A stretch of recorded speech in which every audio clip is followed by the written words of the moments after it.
Eyo tin man waya sei dinonzi kado inyombwe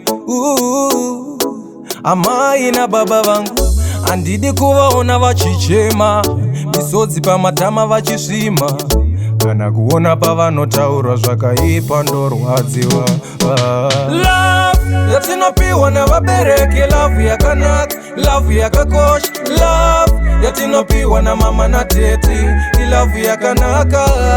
Love yatinopiwa nevabereki, love yakanaka, love yakakosha, love yatinopiwa na mama na teti, love yakanaka. 9 months mudumbu mavo vakanditakura, vakandirera ndikakura, vakandiendesa kuchikoro. Haiwo futi havadi kundiona ndichichema, vanondimiririra pazvinorema vanotsungirira kuti dai mwana wangu abudirira. Love yatinopiwa nevabereki, love yakanaka, love yakakosha, love yatinopiwa na mama na teti, love yakanaka. Love yatinopiwa nevabereki, love yakanaka, love yakakosha, love yatinopiwa na mama na teti, love yakanaka. Zvandibaya pamoyo pandaona mai vachichema, zvandibaya pamoyo pandaona baba vachichema.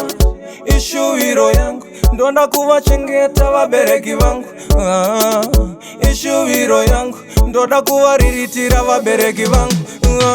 Love yatinopiwa nevabereki, love yakanaka, love yakakosha, love yatinopiwa na mama na teti, love yakanaka.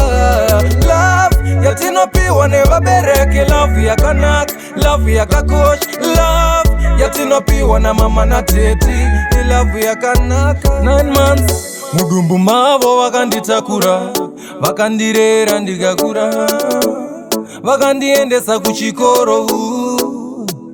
Haiwo futi havadi kundiona ndichichema, vanondimiririra pazvinorema vanotsungirira kuti dai mwana wangu abudirira. Love yatinopiwa nevabereki, love yakanaka, love yakakosha, love yatinopiwa na mama na teti, love yakanaka.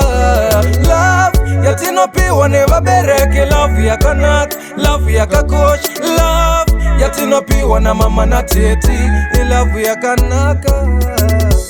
Zvandibaya pamoyo pandaona mai vachichema, zvandibaya pamoyo pandaona baba vachichema.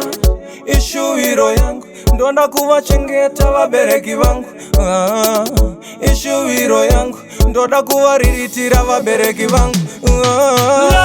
Love yatinopiwa nevabereki, love yakanaka, love yakakosha, love yatinopiwa na mama na teti, love yakanaka.